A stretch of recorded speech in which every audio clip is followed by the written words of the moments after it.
And my first question, and this is inspired by Jean's work, but it could be answered by any of you. How could advances in robotics and artificial intelligence enable more precise, safer, and more effective brain surgery to be performed? In several ways, I guess, both at the front end. We need cells. We're doing an in-depth analysis of the fetal tissue that we're trying to reverse engineer. So that's a lot of omics data, both proteomics and glycomics and transcriptomics.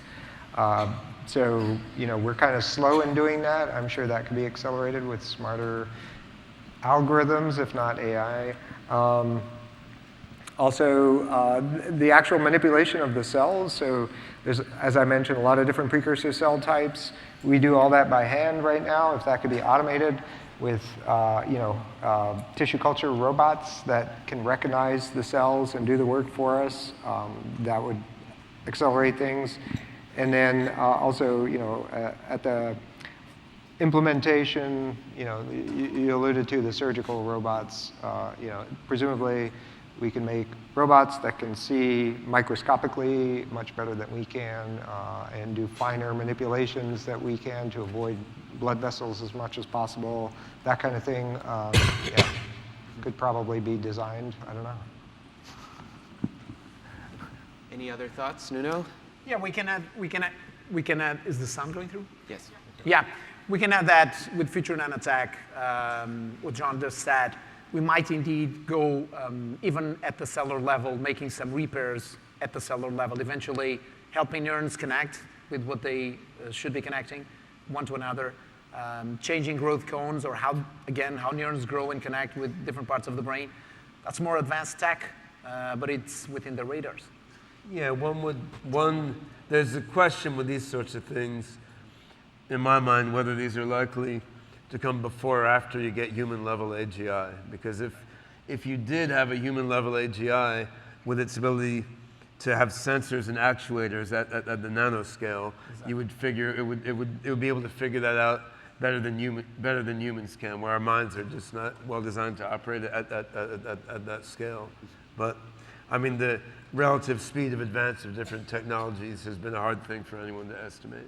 Yes, and your observations about the importance of considering the speed of advancement in other technological fields give rise to another question, and that is, what advances in other fields are necessary for the technologies that you are working on to become implemented within the broader world? Well, I think the biggest bottleneck we have right now in applying AI to cure aging is more social, cultural, and economic than technological. It's really just the siloing off of data.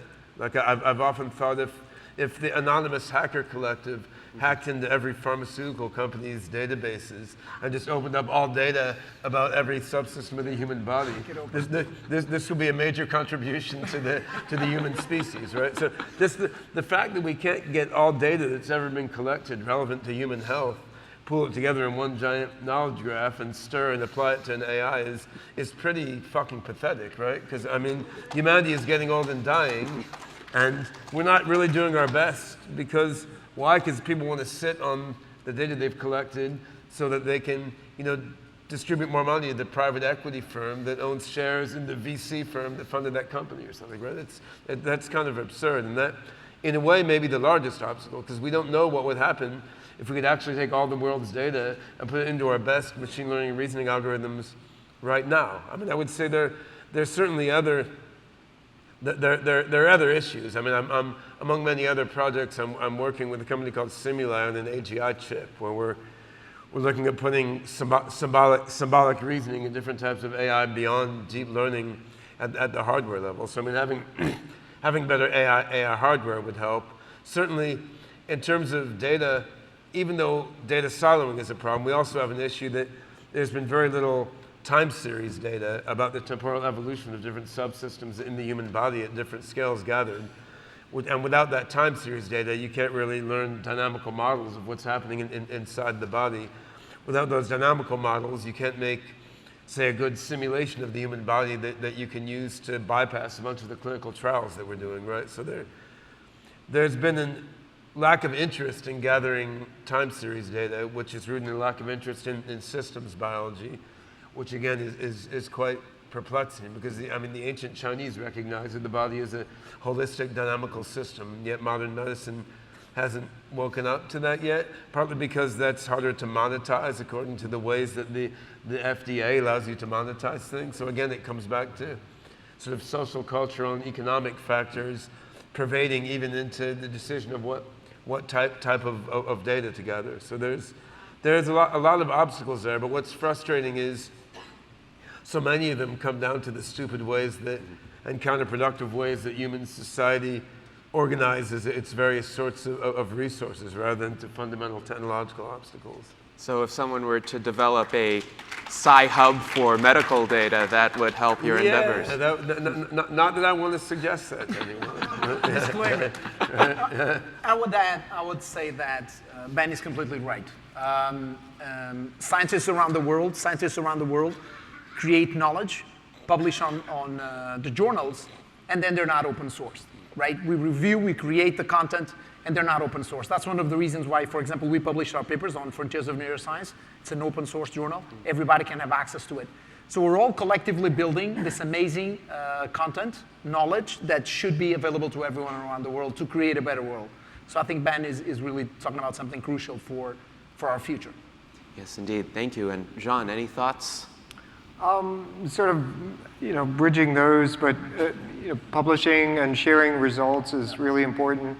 But the process of science is one of, open critique of one another's work. That's really important. You guys, a lot of you guys have the activist badge. I would encourage you to be active in educating yourself about these different longevity approaches, and reach out to the harshest critics of these approaches and learn from them. And if possible, get them together with the proponents of these approaches and have real scientific debates about what's going to work, what are the big challenges that we need to overcome to make them work. There's a lot of, I think a lot can be accomplished that way and more progress can be made. Yes, thank you very much. Discussion, discourse, vigorous debate, Yeah. advocacy, activism are all essential, and I think these are key takeaways from this RAADFest. I'm curious, Jean, along the lines of vigorous discussion, our friend John McPherson wonders, could nanotech rebuilding of brain tissues be better than using surgery to do it? What do you think about the prospects of that? I don't know. Go ahead first. Okay.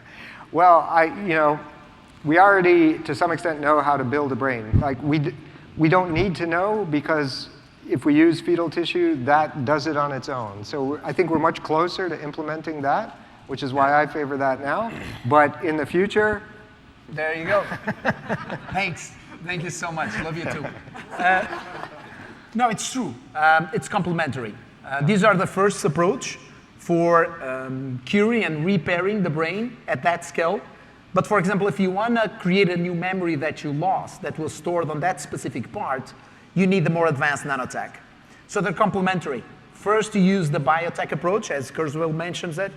But that biotech approach on its own works, right? You put the small graft there on the brain and it reattaches and reconnects, but you don't have control over what connections are being established. That's where nanotech comes in. Where nanotech comes in and is able to say, okay, this is what we have. Not just nanotech, but AGI. You cannot control a large number of nanotechnological devices without artificial intelligence. And going back to your first question, AGI is, for example, a fundamental tech for the future of nanotech. So they're building on one another. So first would be, John's technology. Later down the road, nanotech helping fine-tune the details of the therapy. Yes. Thank you very much, Jean. And Nuno, I think we can fit in one more question from our friend David Bowden, who wonders, why do you think some people, even some people in this audience, are uncomfortable with the idea of a mind-machine interface? It seems completely necessary to our friend, given the rapid proliferation of human knowledge and the increasing pace of our society, as well as being a tool to perhaps enable us to lead happier lives. So what are your thoughts on the sources of this discomfort? Yeah, the discomfort is reasonable. One of the fundamental decisions as a society that we have to do, and this happens in every new technology. Let's start with fire. When we created fire, fire could be used to cook or burn a forest. So we need the policies, the legal systems, and the requirements to evaluate what's the proper use of the technology and the threats for society. That's not just for fire, for a knife, right? You can use it to cut your food or kill somebody. A weapon, same thing, right? Nanotech, same thing. Brain-computer interface, exactly the same challenges. So it's fundamental that, as John mentioned, that as a society, we welcome the criticists, understand their concerns, and together we predict the eventual challenges that we're going to face. Think about Facebook. If we had the right policies in place, we would not be facing the challenges that we had to face later down the road when things were not the way we wanted them to be. I mean, so all the work we do before help us prevent future problems.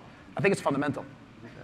I mean, if you look at a very fundamental philosophical level, right? I mean, every open-ended intelligent system in the real world as it evolves is doing two things. It's individuating, it's maintaining its boundaries as an organism, and then there's evolution, which is a force of self-transcendence. It's trying to grow beyond itself. And these two desires, of course, contradict each other, which is what's interesting and what drives growth. And what you see here with things like brain implants or genetic engineering or any of these things, I mean, these clearly are forces for self-transcendence. They can help you grow beyond what you are, but people are afraid that they break individuation. They're afraid they're no longer going to be themselves. And what's happening is we're being pushed by technology to reconceptualize what is ourself, right? I mean, if you look in pre-civilized peoples, they conceptualize their self as part and parcel of the land that they lived on, and they don't know what to do if they fly to a different part of the world, right? And now we don't do that anymore, right? Like we fly all over the place. I mean, I think in a similar way, we will come to conceptualize ourselves as not being that tied to the specific wetware that we grew up with. But it's, as Nuno says, it's quite natural that this takes some psychological adaptation for people. And in the historical sense, I would say people are adapting way faster than they have ever in human history, right? But still people's minds are not adapting as fast as the technology is growing, which is making things interesting, and is why there's merely like hundreds to thousands of people huddling in the room now talking about these technologies, rather than it being something that's, you know, on the tip of the tongue of every single person on the planet, which would seem to make more logical sense once you really embrace these technologies. And yet, the minds of our esteemed attendees today are at the forefront of the kind of adaptation you described. So thank you very much, Ben. I wish we had centuries more to delve into these kinds of questions. We do, actually, longer than that. So we have, Indeed. Millennia and millennia and to infinity and beyond. So shall we continue this conversation at RAADFest 2022? All right. Thank you very much.